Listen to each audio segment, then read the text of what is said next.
Good afternoon, everybody. This is Dr. Myra Saucedo, and I am speaking to my English 1301 courses from the University of Texas Permian Basin. I will be back in class Friday the 15th, and I have some due dates that were the 16th, but I'm pushing them back. I extended them too far for all the sections of the group paper. I want everything done the 15th. That would include your workshop, paper group, library worksheet / topic proposal paper, which everybody has just about completed. 2 pages on the naysayers, a couple pages on the support, and at least your team charter. We can work on the task schedule in class, so I'll give that a later due date so you can decide who's going to do what. And people that have been sticking with the program already have first drafts of the group paper. That's the good news. Yay.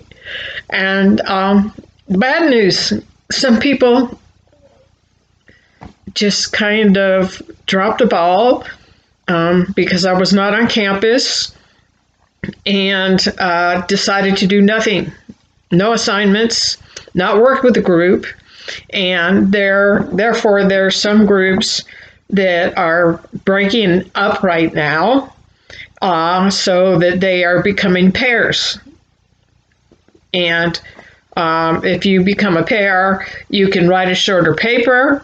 Not a good thing at this point. Let me explain that. Some pairs, if you've already gotten, I have one group that's already gotten to the group charter and is ready to put their paper together, and it's just 2 people that have worked on it out of 4. So the other remaining 2 people now have to create their own paper. You cannot come in when the first draft is done, piggyback on what everybody else has done before you, and get a full grade if you didn't help.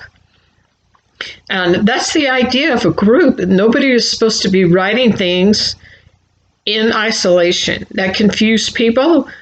I got an email from somebody that said, I'm supposed to write the support part of the paper, haven't seen the naysayer, don't know what direction my group is going in. What am I supposed to do? Well, get in contact with your group and share documents. Since the naysayer and supporter documents are still open, you can make them better. There needs to be quotations. So the naysayer is a counter argument. That is somebody that is against the stance that the main paper takes. You only need to have one counter argument, one person, and they must be quoted from a scholarly paper. And then you come back with your rebuttal, your conclusion of why your idea is better. And your conclusion can be a call to action. I'm going to be sending around a sheet that's an outline of exactly how to build your paper, what goes in it.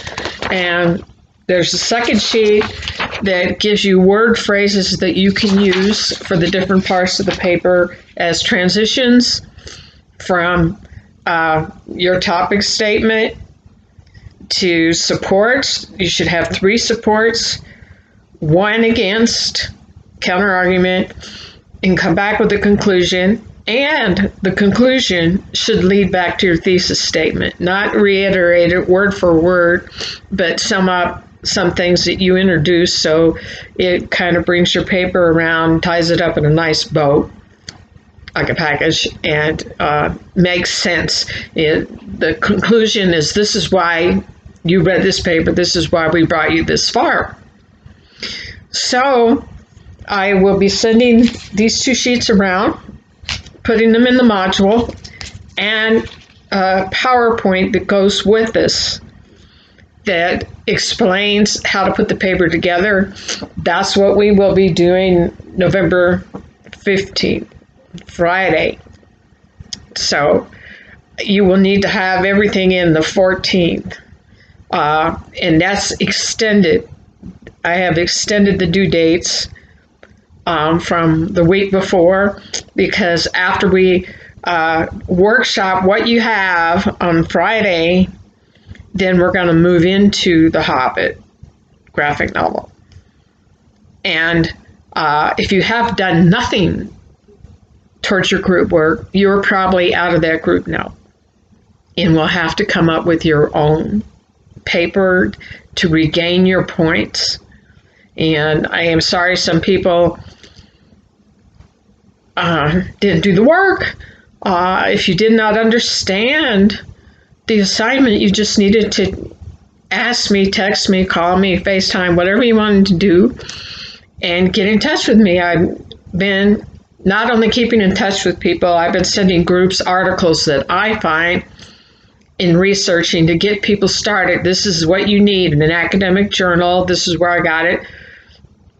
And this pertains to your argument in some way. You don't have to use what I send you, but it demonstrates what you need to be using. Not random websites, not blogs, not Facebook, academic papers and academic electronic books that you can get from the library using databases or Falcon Finder for the books. And you don't have to read the whole book, just sections that pertain to your argument. So we've got some work to do, but I'm counting on everybody to do it. First thing you need a title. It may be the last thing you do. Once you see what your whole argument is, you can write a good title. The introduction, a little bit of background on issues, in certain issues of this or that. Some people believe, others disagree. This is our thesis statement. You won't say that, but then you enter your thesis statement, your argument. And that should be done on the first page of the paper. It could be at the bottom of the first page, at least by the second page. If you're real hotshot writers, which I usually see at the advanced level, some people nail their thesis statement in the last paragraph. Don't try that. You got to be really good at getting the thesis statement in the first few pages first. Know the rules before you break the rules. It takes a lot of talent to break the rules. So your thesis statement will be the stance that your group is going to take on the issue. Then there are body paragraphs. So you should have 3 supporters with quotations and analyze their quotes. Don't randomly stick in a quotation and keep going. Introduce it, put the quotation in, analyze how it pertains or does not pertain to your argument, should pertain. Then you include the opposition fairly, objectively. This is what this other person thinks, quote them. Then you come back with your counter argument to the opposition, your rebuttal, why your stance is better, and the conclusion, which should lead back to the introduction. And it's all written down here, so you don't have to worry about taking notes from the video or anything like that. But my gosh, we got to get going, folks, on finishing the group paper. And I should be good to go on Friday. I see my rehab doctors and everything for my broken foot on Thursday.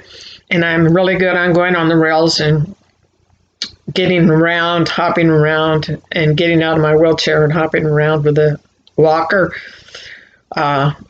So I am sorry that I missed classes because I have to be there to tell everybody, you got to do this, you got to do this. But at the university level, you need to be keeping in contact with people, especially if you're writing a group project of some kind or collaborating in a group project, no matter what class it is. Keep in touch, find out what they're doing, read what they have done before you add things. And like I said, at this point, if you have done nothing and your group has turned in the naysayer, the supporters, group charter, then you'd be coming in just writing a couple pages and you won't have done the heavy lifting, so to speak, the groundwork, the concept of the paper, and the putting it together like a puzzle. So you can email me and I'll talk to you about what's going on. This video's long. It'll take a few hours to spool up, and expect a video, PowerPoint on argument, and 2 sheets of paper on putting together what you have, because on Friday the 15th, I need to see what you have. So we will workshop that and then move on to The Hobbit. And thank you, and I will see you at the next video.